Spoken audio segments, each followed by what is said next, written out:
Assalamualaikum warahmatullahi wabarakatuh. Bersama dengan saya Ustaz Mi di dalam Segalanya Mudah, di dalam PDPC bersama Ustaz Mi, insya-Allah. Amin ya rabbal alamin. Jadi sebelum kita nak mula adik-adik, jom kita tengok dulu lagu yang Ustaz Mi hidangkan kepada adik-adik. Silakan. Qada dibahagi kepada dua-dua alas sifatnya. Kubron berarti tidak akan berubah seperti ajal manusia. Mu'alatulah berkaitan usaha dan ikhtiar manusia. Ibarat kesusahan yang telah menimpa atau rezeki yang diterima. Ikhtiar berusaha sedaya upaya, berserahlah diri, bertawakal kepadanya. Hanya Allah yang layak disembah, Dia Tuhan pengatur kehidupan kita. Macam mana adik-adik? Dah tengok lagu tadi? Rasa-rasa daripada lagu yang Ustaz Mi tunjukkan kepada adik-adik tadi, apakah tajuk kita pada hari ini? Berkaitan dengan qada, dan qada terbahagi kepada dua, qada mubram dan qada mu'allaq. Yang macam tadi, yang adik-adik dengar tadi lagu tadi. Rasa-rasanya apa tajuk kita hari ini? Ya, pandai. Itulah tajuk kita yang kita akan pelajari pada hari ini adik-adik, iaitu berkaitan dengan qada dan qadar. Tajuknya ialah beriman kepada qada dan qadar, pendidikan Islam tingkatan 3, bidang akidah, pelajaran yang ke-14. Adik-adik boleh rujuk pada muka surat yang ke-111 hingga ke-116. Adik-adik dah sedia? Cantik. Jadi sebelum kita nak mula adik-adik, sebagaimana biasa, kita akan baca doa dulu. Mudah-mudahan Allah Ta'ala mudahkan urusan kita dalam mempelajari agama kita yang sangat penting hari ini, iaitu berkaitan dengan akidah, beriman kepada qada dan qadar. Ustaz Mi harap kita dapat faham betul-betul tajuk yang kita akan pelajari pada hari ini sebagai satu, orang kata apa, menguatkan lagi iman kita dan dapat kita hidup dalam keadaan yang penuh kebahagiaan, kerana kita merasakan ini semua daripada Allah, ketentuan Allah, dan kita kembalikan kepada Allah. Jadi jom kita baca doa dulu insya-Allah. Bismillahirrahmanirrahim. Alhamdulillahi rabbil alamin, wassalatu wassalamu ala sayyidil mursalin wa ala alihi wa sahbihi ajma'in.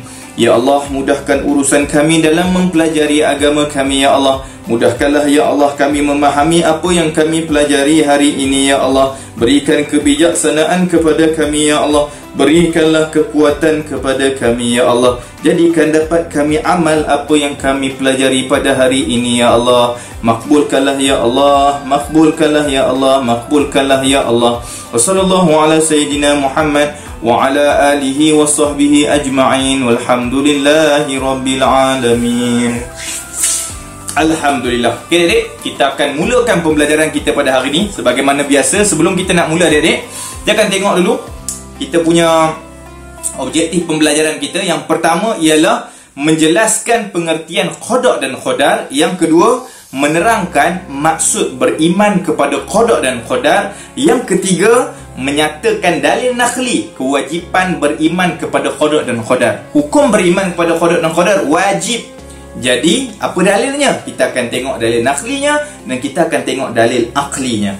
Yang keempat, menerangkan jenis qada beserta contoh-contohnya.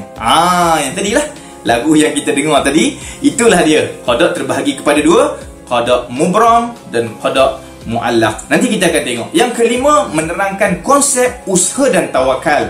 Islam menganjurkan kita untuk berusaha dan bertawakal. Macam mana tu? Nanti kita tengok. Yang keenam, menerangkan kesan beriman kepada qada dan qadar. Bila kita dah hadam benar-benar tentang qada dan qadar, ia akan memberi satu impak yang sangat positif dalam kehidupan kita. Apa dia? Nanti kita akan tengok. Okey adik? Dapat? Ini yang Ustaz Mi nak. Apabila kita dah belajar nanti, kita akan dapat menguasai ke-6 perkara yang Ustaz Mi bagi tahu tadi. Okey adik? Dah sedia nak tahu tentang qada dan qadar? Bagus, jom Baik adik, kita akan pergi kepada yang pertama, iaitu berkaitan dengan maksud qada dan qadar. Apa dia maksud qada dan qadar ni? Jadi kita akan tengok satu persatu. Adik-adik boleh tengok di paparan, Ustaz Mi dah bahagikan kepada dua. Yang pertama qada dan yang kedua qadar. Jadi kita tengok yang pertama. Qada ni apa? Qada dari segi bahasa dulu. Bahasa dulu. Qada dari segi bahasa ialah menyempurnakan sesuatu. Okey, itu dari segi bahasa. Manakala qadar di sebelah sana tu, qadar menjelaskan kadar sesuatu. Itu dari segi bahasa. Dari segi istilahnya adik-adik ialah ketentuan. Tengok tu, yang Ustaz Mi merahkan tu. Istilah ketentuan Allah Subhanahu Wa Taala sejak azali, yang azali terhadap semua makhluk. Itu dari segi istilah bagi qadar. Jadi qadar tu apa pula? Apa beza dia pula?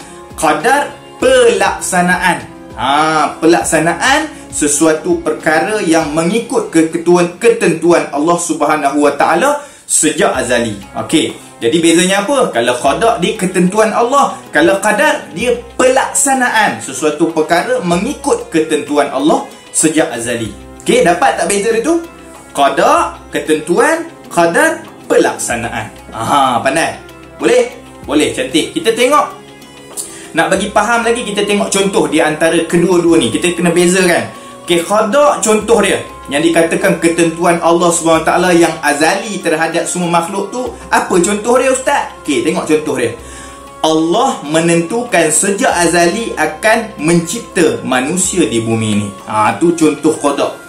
Okey, ketentuan Allah. Okey, qadar pula. Okey, qadar dia contoh Allah Subhanahu Wa Taala menciptakan manusia yang telah mendiami bumi.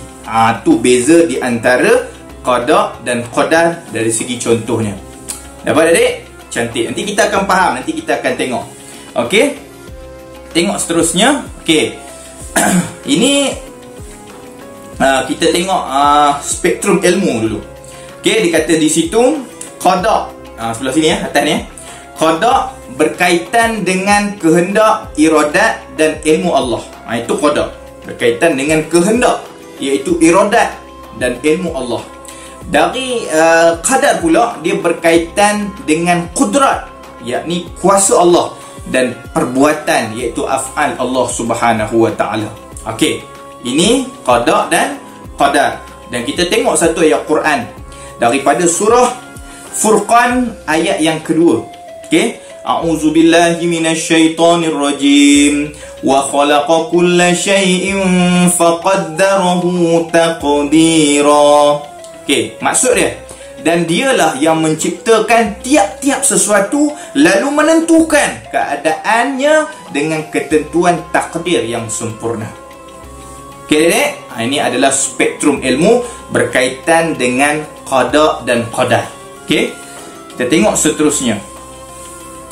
Maksud beriman kepada qada dan qadar. Nak bagi faham lagi ni. Okey, maksud beriman kepada qada dan qadar. Beriman kepada qada dan qadar bermaksud meyakini bahawa yang kata kena beriman dengan qada dan qadar, yang kena beriman dengan qada dan qadar, nak beriman macam mana, Ustaz? Okey, beriman dia macam ni, ada 4. Okey, cara beriman dengan qada dan qadar ada 4. Yang pertama, meyakini bahawa yang pertama, Allah Subhanahu Wa Taala yang menentukan setiap perkara yang berlaku kepada makhluk dengan ilmu dan kehendak, yakni iradat Allah Subhanahu Wa Taala. Okey, itu yang pertama. Yang kedua pula, meyakini apa? Meyakini bahawa Allah Subhanahu Wa Taala yang melaksanakan ketentuan tersebut mengikut ketetapan Allah. Okey, itu yang kedua. Yang ketiga, meyakini bahawa semua perkara tertakluk kepada kehendak dan kekuasaan Allah Subhanahu Wa Taala, sama ada yang baik atau buruk. Okey, itu yang ketiga. Dan yang keempat, meyakini bahawa semua ketentuan Allah Subhanahu Wa Taala mempunyai hikmah terhadap hamba-Nya. Ini adalah 4 perkara yang kita kena faham tentang maksud beriman kepada qada dan qadar.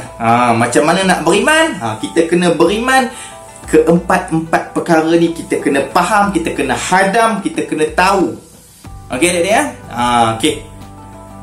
Setakat tu dulu. Okey, kita tengok seterusnya. Nak bagi faham lagi ni. Nanti baru adik-adik faham. Okey, kita tengok dalil.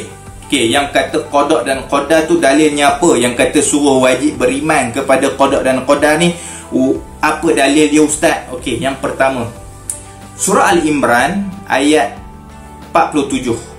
Allah Subhanahu wa taala berfirman, A'udzubillahi minasyaitonirrajim. Idza qada amran fa innama yaqulu lahu kun fayakun. Sadaqallahul azim. Maksud, apabila dia berkehendak melaksanakan sesuatu perkara, maka dia hanyalah berfirman kepadanya, jadilah engkau, lalu jadilah ia. Okey, faham? Ni yang kata meyakini bahawa Allah Taala tadi tu. Apa dia? Antaranya yang ni. Yang kata tadi apa tadi? Allah yang menentukan setiap perkara yang berlaku kepada makhluknya dengan ilmu dan kehendak Allah. Ikut kehendak Allah. Okey, jadi yang berlaku semua kepada kita, apa saja kejadian yang berlaku kepada kita adalah di atas ilmu dan kehendak Allah Subhanahu wa taala berdasarkan dalil ini tadi. Okey, kita tengok seterusnya. Ada satu lagi dalil. A'udzubillahi minasyaitonirrajim. Inna kulla syai'in khalaqnahu biqadar. Surah Al-Qamar ayat 49. Maksud dia, sesungguhnya kami menciptakan tiap-tiap sesuatu menurut takdir, ketentuan yang telah ditentukan.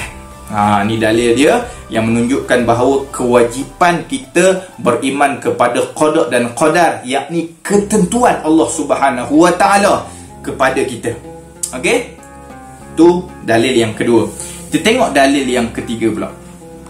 Okey, dalil yang ketiga, dalil nakli yang ketiga, kewajipan beriman kepada qada dan qadar. Ini adalah hadis riwayat Muslim. An tu'mina billah wa malaikatihi wa kutubihi wa rusulihi wal yaumil akhiri wa tu'mina bil qadari khairihi wa syarrihi. Maksudnya, hadis Nabi Muhammad SAW, kata Nabi, bahawa kamu beriman kepada Allah Subhanahu wa taala, malaikatnya, kitab-kitabnya, para rasulnya, hari akhirat, dan kamu beriman kepada qada, beriman kepada qadar Allah terhadap perkara baik dan buruknya. Ni dalil daripada hadis yang menunjukkan bahawa wajib kita beriman kepada qada dan qadar, yakni ketentuan Allah Subhanahu wa taala kepada kita. Faham tak? Okey. Jelas? Cantik. Okey, sekarang kita tengok seterusnya. Okey, ada dalil akli. Tadi dalil nakli daripada Quran, daripada hadis. Sekarang dalil akli, logik akal pula. Logik akal, antara contoh ketentuan Allah yang berlaku di luar kawalan manusia. Kalau kita fikir-fikir kan, fikir kan. Logik akal yang kata ada ketentuan Allah Ta'ala, antara contoh yang ada, yang merupakan ketentuan Allah yang berlaku di luar kawalan manusia, ialah turunnya hujan. Itu luar kawalan, tapi itu adalah ketentuan Allah. Berlaku kemalangan sekalipun kita cuba memandu dengan cermat. Kalau Tuhan dah menentukan sejak azali lagi bahawa hari itu kita akan kemalangan, cermat macam mana pun kita akan kemalangan. Cermat macam mana pun kita akan kemalangan. Kadang-kadang kita bawa elok dah, tapi orang pula bawa tak elok. Last sekali dia langgar kita, kita tak langgar dia, dia langgar kita. Tuan nampak? Di luar kawalan manusia, tetapi dia berlaku di atas, di atas kehendak Allah Subhanahu wa taala. Faham? Adik-adik? Ya, ini dipanggil takdir ataupun qada dan qadar, ketentuan Allah Subhanahu wa taala kepada kita. Jadi kita wajib hukum beriman kepada qada dan qadar adalah wajib berdasarkan dalil nakli dan akli yang baru saja Ustaz Mi bagi tahu tadi. Faham adik? Jelas? Cantik. Okey, kita pergi lebih dalam. Lebih dalam lagi. Okey. Jenis qada. Okey, jenis qada. Jenis qada ada dua adik. Yang tadilah nasyid yang adik dengar ada permulaan tadi, yang Ustaz Mi suruh teka apa tajuk kita hari ni kita nak belajar. Kan? Ada dua. Qada dipanggil qada mubram Dan yang kedua, qada' mu'allaq. Ulang. Qada' mubram. Satu lagi qada', ya, pandai. Qada' mu'allaq. Apa beza kedua-dua qada' ini? Jom kita tengok. Inilah perbezaannya. Okey, adik-adik, perbezaan di antara kedua-duanya Ustaz Min dah bahagikan dalam satu tempat je, adik-adik. Adik-adik boleh tengok perbezaan di antara qada' mu'allaq dan qada' mubram. Kita pergi kepada qada' mubram dulu. Boleh, adik-adik? Qada' mubram. Okey, qada' mubram ialah ketentuan Allah yang tidak berubah. Tengok Ustaz Min merahkan, yang tidak berubah. Faham? Qada' mubram ialah ketentuan Allah yang tidak berubah dan dilaksanakan mengikut kehendak dan kekuasaan Allah, kuasaannya. Contohnya bangsa dan jantina seseorang yang telah ditentukan tidak akan berubah. Guru Ustaz Min kata ini tidak ada pilihan. Okey. Nak senang beza, qada' mubram tidak ada pilihan. Sebab Allah Ta'ala yang memilih untuk kita dan tak boleh berubah dah. Dia takkan berubah. Tuhan yang letak, jadi tak boleh berubah. Contoh bangsa. Kalau Tuhan dah bagi Ustaz Min, adik-adik semua bangsa Melayu, dia takkan berubah dah. Kita lahir-lahir bangsa Melayu, mak Melayu, ayah Melayu, kita Melayu. Kita mati pun Melayu. Dia tak ada mak Melayu, ayah Melayu, lah kali kita Cina. Tak ada. Sebab ketentuan Allah. Dia takkan berubah. Bangsa takkan berubah. Kalau Melayu, Melayu lah sampai mati. Tu satu. Yang kedua, jantina. Lahir-lahir tu Allah Ta'ala pilih kita. Allah Ta'ala tentukan kita tak berubah. Dia yang buat, dia yang pilih untuk kita jadi lelaki, lelakilah kita sampai mati. Kalau Tuhan bagi kita lahir, dia pilih kita untuk jadi perempuan, perempuanlah kita sampai mati.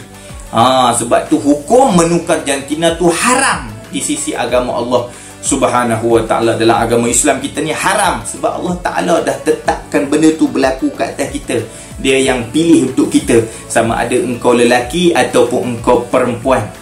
Faham adik? Faham? Cantik. Ini dipanggil qada' mubram.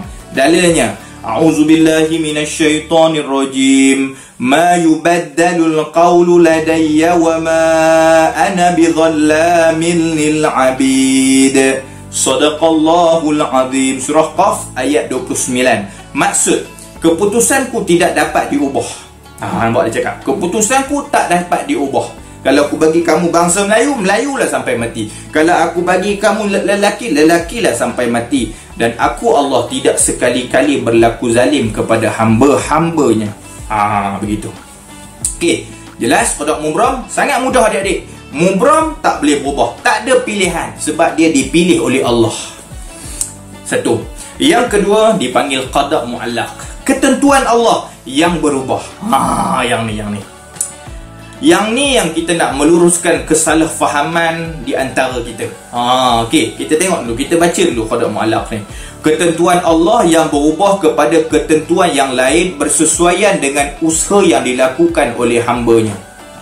Ada satu lagi dipanggil qada' mu'allaq. Qada' yang boleh berubah, masih boleh berubah dengan usaha kita. Secara ringkas dia, masih boleh berubah. Kalau kita miskin, kita masih boleh berubah untuk jadi kaya. Kalau kita kurus, masih boleh berubah untuk jadi gemuk, kan? Kalau kita kurus, masih boleh berubah untuk jadi gemuk. Yang gemuk masih boleh berubah untuk jadi kurus. Yang tak cerdik boleh berubah jadi cerdik. Yang tak pandai boleh berubah jadi pandai. Masih boleh berubah dengan apa? Dengan usaha kita. Ini dipanggil qada' mu'allaq. Nak bagi faham lagi, adik-adik tengok contoh. Okey, contoh yang pertama. Okey, dalam hal contoh ni, adik-adik kena ingat 3 perkara. Yang pertama qada' asal, yang kedua qada' yang berubah, dan yang ketiga asbab. Okey, 3. Qada' apa?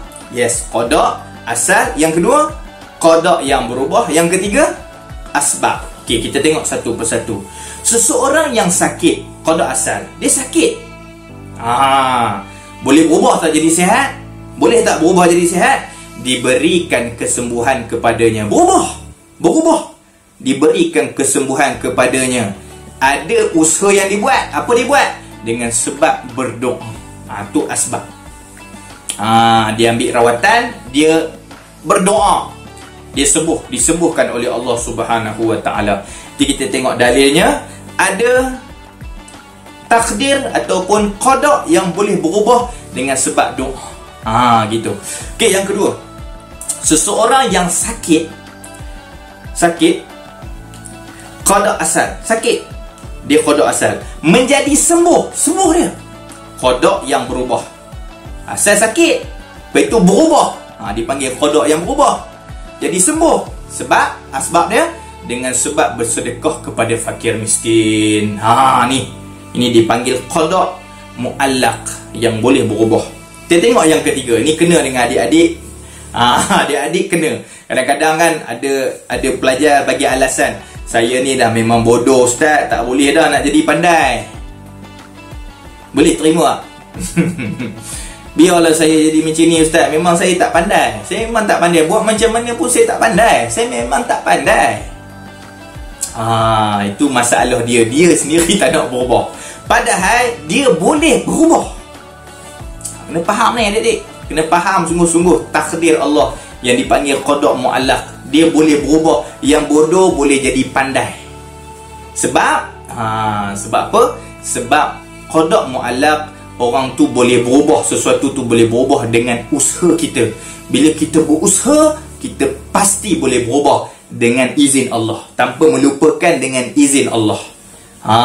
Begitu. Usaha-usaha, insya-Allah dengan izin Allah kita akan berjaya, insya-Allah. Okey, kita tengok contoh ketiga. Pencapaian murid yang sederhana dalam peperiksaan. Qada asal, tak apa cerdik, biasa-biasa saja, tak apa cerdik ni, bertukar kepada cemerlang, berubah, qada tu berubah. Qada asal tu berubah. Jadi qada yang berubah jadi cemerlang. Sebab kerana belajar bersungguh-sungguh. Nampak tak adik-adik? Boleh berubah dengan izin Allah, insya-Allah. Kena faham adik-adik. Menjadi sunnatullah. Seseorang yang berusaha pasti akan berjaya. Allah Ta'ala takkan menzalimi kita. Allah Ta'ala pasti akan bagi kita kejayaan kalau kita berusaha bersungguh-sungguh. Yang penting usaha. Faham adik? Ya, qada asal kita tak apa cerdik, berubah. Qada yang berubah menjadi cemerlang kita apabila ada asbab. Ada sebab apa? Sebab usaha kita yang bersungguh-sungguh, belajar bersungguh-sungguh. Faham adik? Cantik. Kita tengok surah Ar-Ra'd ayat yang ke-13 ni, dalil dia. A'udzubillahi minasyaitonirrajim. Likulli ajalin kitab. Yamhullahu ma yasha'u wa yusbit. Wa indahu ummul kitab. Sadaqallahul azim. Surah Ar-Ra'd ayat 38 ke 39. Maksudnya, tiap-tiap satu tempoh ada baginya hukum yang telah ditentukan oleh Allah. Allah menghapuskan apa-apa jua yang dikehendakinya dan menetapkan apa-apa jua yang dikehendakinya. Dan pada sisinya ada umul kitab, iaitu Lauh Mahfuz. Nampak adik? Boleh berubah. Allah Ta'ala boleh hapuskan takdir dulu. Takdir asal tu boleh hapus menjadi takdir yang berubah, takdir yang baru. Tanpa melupakan, dia ada dah tetap juga di Lauh Mahfuz sejak azali lagi. Memang macam itulah ketentuannya. Faham? Faham adik? Cantik. Alhamdulillah. Syukur pada Allah. Okey, di sini ada anjuran ataupun yang dianjurkan, yang disuruh oleh Allah Subhanahu wa taala kepada kita, iaitu berkaitan dengan konsep usaha dan tawakal. Allah Subhanahu wa taala menyuruh manusia berusaha dan bertawakal kepadanya, ya, berusaha dan bertawakal kepadanya. Surah Ali Imran ayat 159. A'udzubillahi minasyaitonirrajim. Fa idza 'azamta fatawakkal 'ala Allah. Innallaha yuhibbul mutawakkilin. Sadaqallahul azim. Maka apabila engkau telah berazam, maka bertawakallah kepada Allah. Sesungguhnya Allah mengasihi orang yang bertawakal kepadanya. Inilah anjuran ataupun sesuatu perkara yang disuruh oleh Allah Subhanahu wa taala untuk kita buat selama kita hidup atas dunia ini, iaitu menyuruh kita berusaha dan bertawakal kepada Allah. Tak boleh lari. Tak boleh lari. Usaha dan tawakal tak boleh lari dalam kehidupan kita. Sebab dengan usaha kita akan berubah. Kita akan berubah, adik-adik. Adik-adik kena faham tu. Sebab banyak orang cakap-cakap, tertanya-tanya kan, kalau dah sejak azali dah ditentukan oleh Allah Ta'ala aku ni bodoh, kan? Buat apa lagi aku usaha, kan? Aku usaha pun aku bodoh, tetap bodoh juga. Kalau dah tentu sejak azali, kalau rezeki aku banyak ni, kan, buat apa aku usaha lagi, kan? Dah tetap dah rezeki, buat apa usaha? Tu salah. Salah faham tu. Sebenarnya dalam kehidupan kita, kita kena faham yang pertama dipanggil syariatullah. Disebutkan apa saja kita buat adalah dengan izin Allah. Satu, adik-adik kena faham ni. Apa saja kita buat dengan izin Allah. Faham tu. Kadang-kadang ada orang usaha tapi tak berjaya-jaya sebab belum diizinkan Allah. Nampak? Ada orang yang study hard tapi tak pandai-pandai, belum diizinkan Allah. Itu dipanggil izin Allah. Satu lagi, kita kena faham sunnatullah, di mana menjadi sunnatullah kalau usaha pasti akan berjaya, kan? Kalau kita tak ambil kita tak bergerakkan tangan kita ke nasi, macam mana kita nak makan? Mesti kita gerakkan, betul tak? Contoh nak bagi mudah lah, dia nak senang faham. Ustaz Mi duduk dekat Perak, nak pergi ke Pulau Pinang, kan? Takkanlah Ustaz Mi duduk kat Perak, Ustaz Mi nak pergi Pulau Pinang, Ustaz Mi zikir je, subhanallah, alhamdulillah, la ilaha illallah, Allah akbar, zikir je. Sampai tak Ustaz Mi kat Pulau Pinang? Tapi Ustaz Mi nak pergi Pulau Pinang, tapi Ustaz Mi zikir je. Sampai tak Ustaz Mi kat Pulau Pinang? Takkan sampai. Sebab apa? Sebab apa? Ya, sebab Ustaz Mi tak ada usaha nak pergi ke sana. Kita usaha kena apa? Kena cari bas, kan? Kena cari bas, kena beli tiket bas, baru boleh sampai Pulau Pinang. Kena bergerak keluar pada rumah. Maknanya apa? Kena ada usaha. Kalau tak ada usaha macam mana? Faham tak, adik? Yes. Jadi kita kena berusaha. Nak pandai pun kena berusaha, nak masuk syurga pun kena berusaha. Semua di atas kita, di atas pilihan kita. Tu kena faham. Di atas apa? Di atas pilihan kita. Allahu Akbar. Tiada dia? Faham ni? Cantik. Alhamdulillah. Okey, sekarang kita tengok. Dah tahu kan? Kita kena usaha. Kalau tak usaha tak jadi apa-apa. Kalau nak jadi pandai tak ada usaha, takkan jadi pandai. Tu je kesimpulan. Nak masuk syurga, tak ada usaha nak masuk syurga, memang tak masuk syurga. Sebab semua tu atas kita, atas pilihan kita. Fa'alhamaha fujuraha wa taqwaha. Ada dua jalan. Pilihlah jalan mana. Nak fujur ke, nak takwa? Nak jadi jahat ke, nak jadi baik? Ada dua jalan. Atas pilihan kita, atas usaha kita ke arah tu. Faham adik? Okey, cantik. Sekarang kita tengok usaha dan tawakal. Usaha dan tawakal kita kena, orang kata apa? Kena sekali. Usaha dan tawakal dia kena sekali. Dia tak boleh usaha tanpa tawakal. Tak boleh. Kita usaha tapi kita tak serah pada Allah Subhanahu Wa Taala. Tu salah. Tak boleh juga tawakal. Doa-doa tawakal lah, usaha tak ada. Tak boleh juga. Jadi dua-dua ni kena sekali. Apa dia usaha pun tawakal? Jom kita tengok. Usaha, tengok, berusaha menggunakan seluruh kemampuan yang diberikan oleh Allah Subhanahu Wa Taala kepada kita untuk mencapai satu maksud yang Ustaz merah tu. Yang tu kena tengok betul-betul tu. Berusaha sungguh-sungguh, bukan main-main. Nak pandai kena study hard. Campur dengan study smart. Dua-dua kena sekali. Menggunakan seluruh kemampuan. Bukan main-main. Faham? Okey. Jadi itu dipanggil usaha. Lepas usaha, dia kena ada tawakal. Tawakal apa? Tengok. Menyerahkan sesuatu perkara kepada Allah dan yakin bahawa hanya Allah yang menentukan keberhasilannya perkara tersebut setelah berusaha bersungguh-sungguh. Ini yang dikatakan izin Allah tadi. Kita dah usaha sungguh-sungguh, kan? Kemudian kita serah pada Allah, tu tawakal pada Allah. Kalau izin Allah berjaya, berjaya. Kalau Allah Ta'ala belum izin berjaya, tak ada masalah. Sebab semuanya telah ditetapkan oleh Allah. Dan Allah Ta'ala akan balas. Balas apa? Allah Ta'ala akan sayang dia, dan Allah Ta'ala akan bagi pahala pada dia. Tu mahalnya ni, faham tentang takdir ni.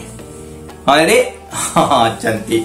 Kalau adik-adik tak faham, ni masalah. Nah, bagi adik-adik faham lagi kan adik-adik, adik-adik boleh tengok satu kisah yang Ustaz Mi ambil daripada kitab Syarah Akidah Tahawiyah daripada Ibnu Abil Aizi Al-Hanafi. Dalam kitab tu, adik-adik boleh tengok di paparan, takdir tidak boleh dijadikan alasan melakukan maksiat. Ya, takdir, ya, kita belajar khodak dan khodah ni, kita tak boleh jadikan takdir ini sebagai alasan untuk kita lakukan maksiat. Tengok, bawa satu kisah daripada Abu Ubaidah As-Sidawi berkata, suatu saat ada seorang pencuri. Ada seorang pencuri pada zaman Khalifah Umar bin Al-Khattab yang hendak dihukum potong tangan. Lalu dia beralasan dengan takdir seraya berkata, bila tanya dia, kenapa kamu buat ni, mencuri ni pasal apa? Lalu dia jawab, saya mencuri begini kerana takdir Allah. Nampak tu? Dia memberi alasan bahawa dia mencuri itu sebab takdir Allah. Tengok apa jawab Sayyidina Umar. Mendengar ucapan pencuri tersebut, Umar pun menjawab, dan saya juga akan memotong tanganmu dengan qada dan takdir Allah. Faham tak adik-adik? Kita tak boleh bagi alasan maksiat itu kita buat kerana takdir Allah. Itu salah. Okey?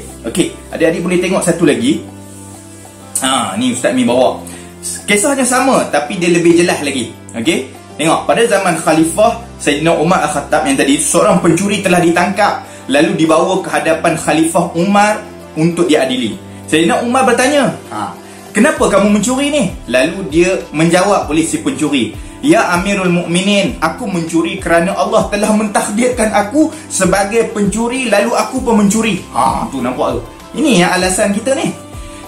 Kenapa tak semayang ni? Sebab Allah Ta'ala takdir aku tak semayang. Kenapa berzina ni? Sebab Allah Ta'ala takdir aku berzina. Kenapa minum arak ni? Sebab Allah Ta'ala takdir aku minum arak. Bahaya adik-adik. Ini jawapan orang jahil. Kita belajar khodak dan khodar. Sebab tajuk ni penting adik-adik. Kita belajar khodak dan khodar, kena belajar betul-betul supaya kita tak jadi macam mana orang ni jawab. Nampak dia jawab apa? Allah Ta'ala takdir aku sebagai pencuri, lalu aku mencuri. Tengok Ustaz Mi kuningkan tu, supaya adik-adik boleh jelas. Nampak? Terus Sayyidina Umar memerintahkan supaya memotong tangan si pencuri serta menyebabnya pencuri itu tidak berpuas hati, lalu bertanya, mana ada hukuman seperti ini dalam Quran? Yang ada dalam Quran potong tangan. As-sariqu was-sariqatu faqta'u aydiyahuma. Kan? Dalam Quran hanya sebut pencuri lelaki, pencuri perempuan, potong dua tangan mereka. Kan? Lalu potong tangan mereka. Lalu pencuri itu rasa tak puas hati. Al-Quran hanya memerintahkan supaya potong tangan saja. Yang tadi tu Sayyidina Umar menjawab, kamu dipotong tangan kerana kamu mencuri, dan kamu disebat kerana kamu berdosa terhadap Allah. Yang ni bahaya. Ni berdegup kencang jantung Ustaz Mi bila nak sebut benda ni. Kita buat pendustaan terhadap Allah. Kamu telah jadikan qada dan qadar sebagai alasan untuk menyalahkan takdir Allah. Seolah-olah kita bagi tahu yang menyebabkan aku buat ni sebab Allah. Jangan macam tu adik-adik. Bukan macam tu. Yang jadikan kita buat itu kita sendiri. Kita yang memilih. Okey? Kisah Sayyidina Umar tadi menunjukkan bahawa manusia sebenarnya berupaya membuat, nampak Ustaz Mi kuning kan? Ini ambil point dia. Kita membuat pilihan kedua-dua amal yang baik atau yang buruk, walaupun merupakan qada dan qadar dari Allah, adalah hasil daripada usaha dan pilihan yang dibuat oleh hamba-Nya. Yang jadi kita minum arak, yang jadi kita berzina, yang jadi kita mencuri, yang jadi kita buat benda jahat, tak semayang, kita pukul orang, kita derhaka mak, kita buat semua maksiat ini. Sebab apa adik-adik? Sebab pilihan kita, bukan sebab Allah. Ya? Jangan mendustakan. Jangan buat pendustaan terhadap Allah. Jangan. Kita buat ni sebab pilihan kita. Nampak adik-adik? Sebab pilihan kita merupakan qada hasil daripada usaha dan pilihan yang dibuat oleh hamba-Nya. Jika dinisbahkan perkara keji atau tidak baik itu kepada Allah, ia adalah merupakan satu pendustaan terhadap Allah. Petikan kisah dari kitab Magnet Kekayaan dan Kejayaan.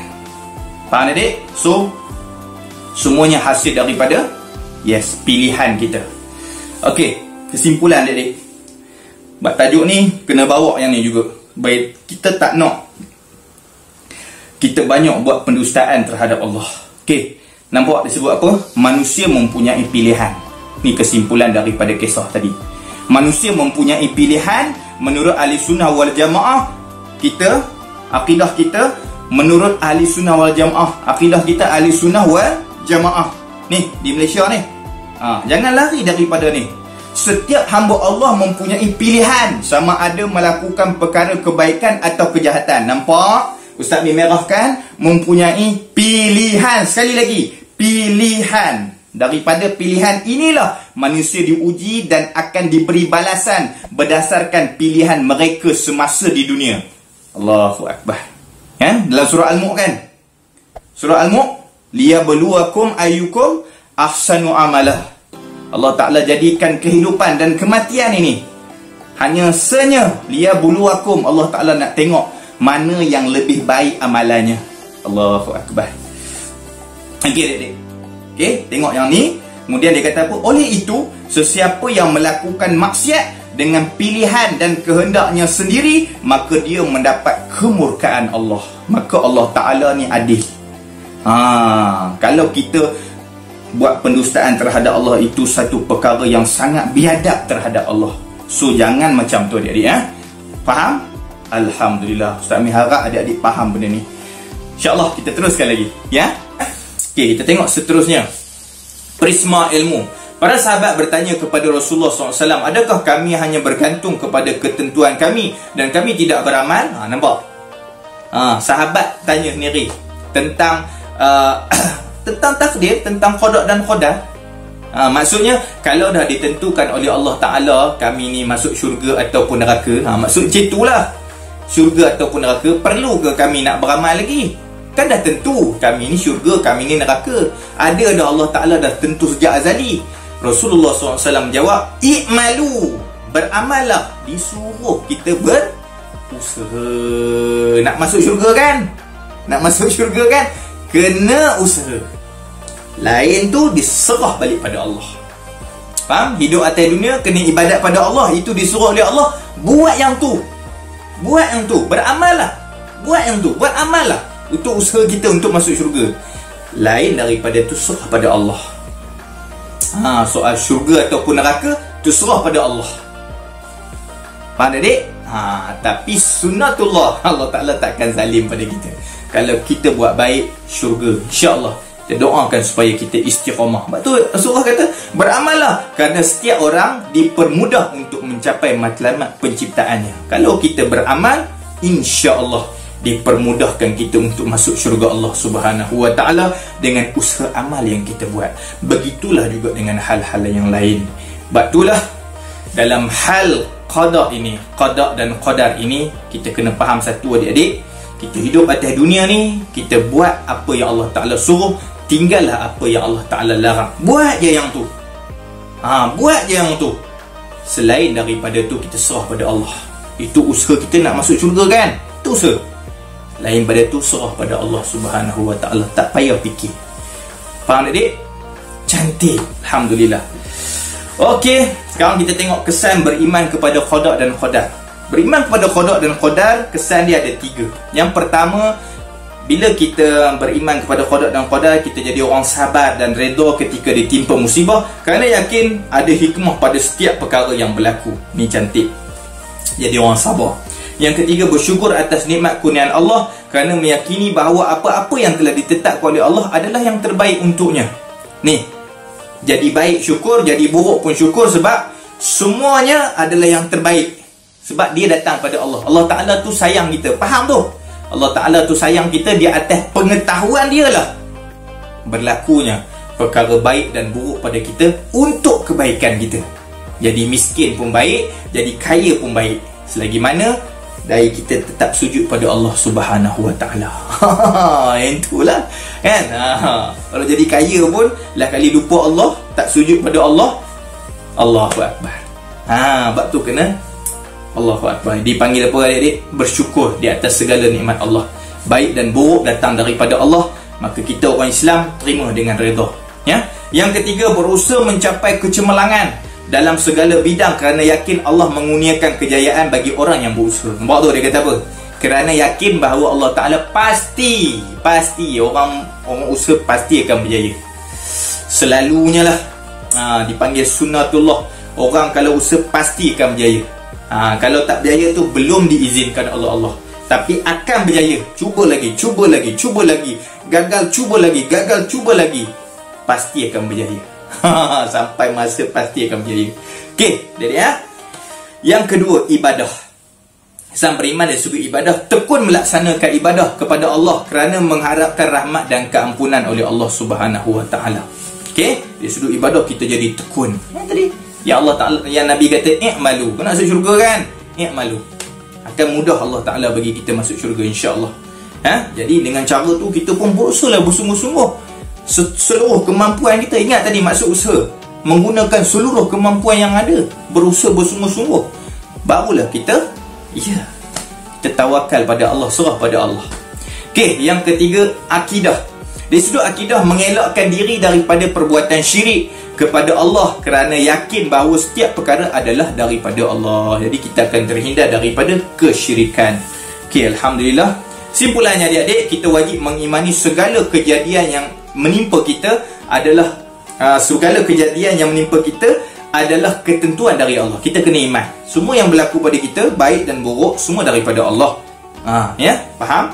Satu. Yang kedua, jika yang menimpa kita perkara yang baik, kita akan syukuri. Itu sifat orang beriman. Dan jika yang menimpa kita sesuatu yang buruk, kita hendaklah bersabar. Itu sifat orang beriman. Baik syukuri, buruk sabar. Pasti ada hikmah yang besar di sebalik itu. Nampak dia kata apa? Semua kita kembalikan kepada Allah. Pasti ada hikmah yang besar di sebaliknya. Sebab tak ada pahala yang lebih besar melainkan sabar. Faham tak dia? Allahu Akbar. Okey. Ni dia hadis berkaitan dengan kesimpulan tadi. Kita tengok ajaban li amril mu'min. Inna amruhu kullahu khair wa laysa zaka li ahadin illa lil mu'min. In asabathu sarra syakar fakana khairan lah. Wa in asabathu darra sabara fakana khairan lah. Okey, riwayat Muslim, hadis sahih. Sahih menyatakan bahawa Rasulullah SAW bersabda, sangat hebat sikap seorang mukmin. Orang mukmin yang beriman kepada qada dan qadar tadi. Qada dan qadar tadi. Ya, rukun iman kita yang keenam ni. Sesungguhnya semua perkara baginya ialah kebaikan. Orang kalau dia dapat faham qada dan qadar Allah Ta'ala ni, dia akan jadi orang yang sangat hebat, kata Nabi. Sebab apa? Semua yang berlaku pada dia baik. Dia tak ada sedih, dia tak ada resah, dia tak ada gelisah, tak ada. Sebab apa? Tiada seorang pun merasai perasaan begitu melainkan orang mukmin. Yang boleh rasa ni hanya orang yang mukmin je, orang yang faham benar-benar tentang konsep qada dan qadar ini. Tengok macam mana yang dia rasa tu. Sekiranya dia mendapat kebaikan, dia bersyukur. Bila dia dapat benda baik, dia syukur. Kita benda baik kita syukur, benda tak baik tu beza kita dengan orang beriman ni yang disebut oleh Nabi ni. Nampak? Kita memang benda baik kita syukur, alhamdulillah. Tapi kalau bukan benda baik, Allahu Akbar. Tengok. Dan itulah sesuatu kebaikan baginya. Dia kata tu benda baik. Dan sekiranya dia ditimpa musibah, dia sabar. Ni yang kita tak ada. Allahu Akbar. Bila dia ditimpa musibah, dia sabar. Yang ini susah. Tapi orang mukmin bila dia dapat sesuatu musibah dalam diri dia, dia akan sabar. Bukan cakap dia sabar, tapi memang dia sabar. Sabar dalam hati dia. Sebab apa? Dalam hati dia, dia tahu itulah suatu kebaikan baginya. Inilah jalan aku nak masuk syurga. Dengan sabar ni lagi berat dugaan yang aku dapat, lagi besar pahala yang Tuhan akan bagi. Betapa positifnya orang ni. Orang mukmin yang faham tentang qada dan qadar, bila dia tahu semua daripada Allah, baik daripada Allah, buruk daripada Allah. Kalau buruk, dia sabar sebab itu daripada Allah, pasti ada kebaikan di sebaliknya, dan itulah jalan aku nak masuk syurga. Sebab seseorang itu dinilai pahalanya berdasarkan kesukaran, beratnya dia menanggung sesuatu itu. Faham tak adik-adik? Cantik, faham. Alhamdulillah. Inilah dia adik-adik, apa yang kita pelajari pada hari ini. Mudah-mudahan bermanfaat. Mudah-mudahan adik-adik boleh amal, dan kita jadi orang beriman yang benar-benar beriman dengan qada dan qadar, insya-Allah. Mudah-mudahan kehidupan kita menjadi lebih tenang, lebih hebat, lebih mantap, lebih berjaya pada masa-masa yang akan datang. Dan Ustaz Mi akhiri untuk adik-adik, bagi sedap lagi kehidupan adik-adik kan. Ustaz Mi bawa sebuah lagu yang Ustaz Mi persembahkan pada adik. Kalau Ustaz Mi persembahkan, ada satu video sebagai mengakhiri pertemuan kita pada kali ini. Jadi jangan lupa adik-adik, subscribe channel Ustaz Mi sebagai keberkahan, dan share-sharekan supaya dia menimpah, mengalir dengan orang-orang yang lain yang mendapat manfaat daripada video PDPR ataupun PDPC Ustaz Mi pada kali ini. Dan jangan lupa adik-adik, Ustaz Mi ada buat kuis khas untuk adik-adik. Jawab 25 soalan di bawah deskripsi. Mudah-mudahan dapat mengukuhkan pemahaman adik-adik tentang tajuk ni.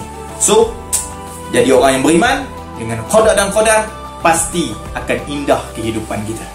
Jadi adik-adik, jom kita layan dulu lagu ini.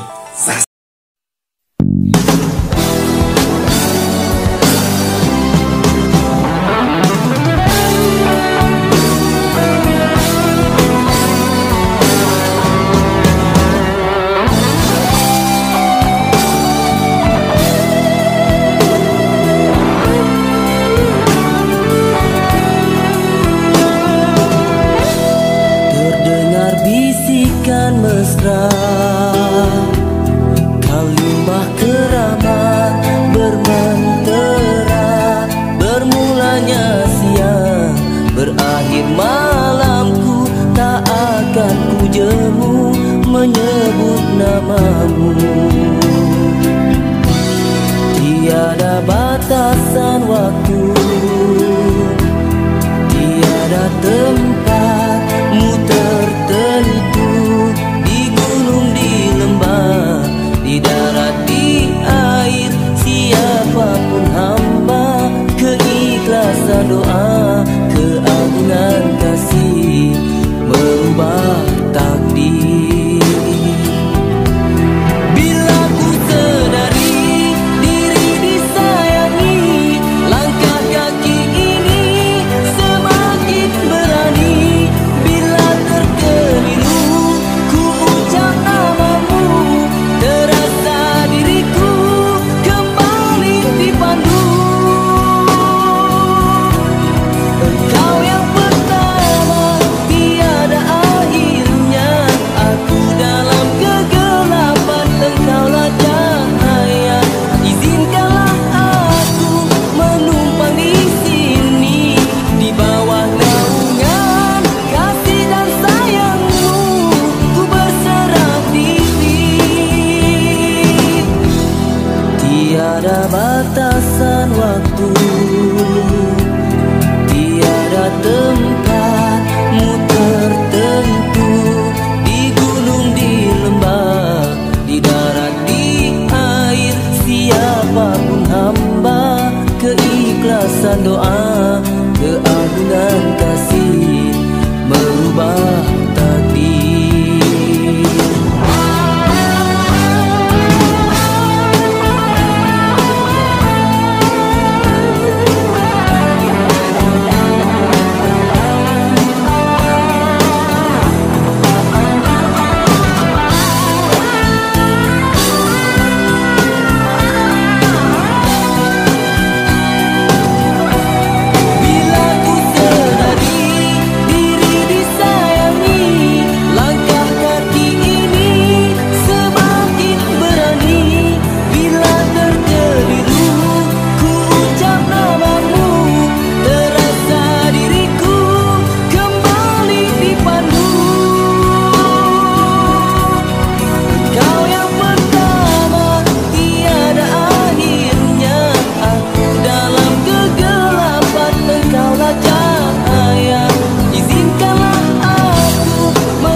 batasan waktu. Tiada tempatmu tertentu, di gunung, di lembah, di darat, di air. Siapapun hamba, keikhlasan doa, keagungan kasih merubah takdir. Keikhlasan doa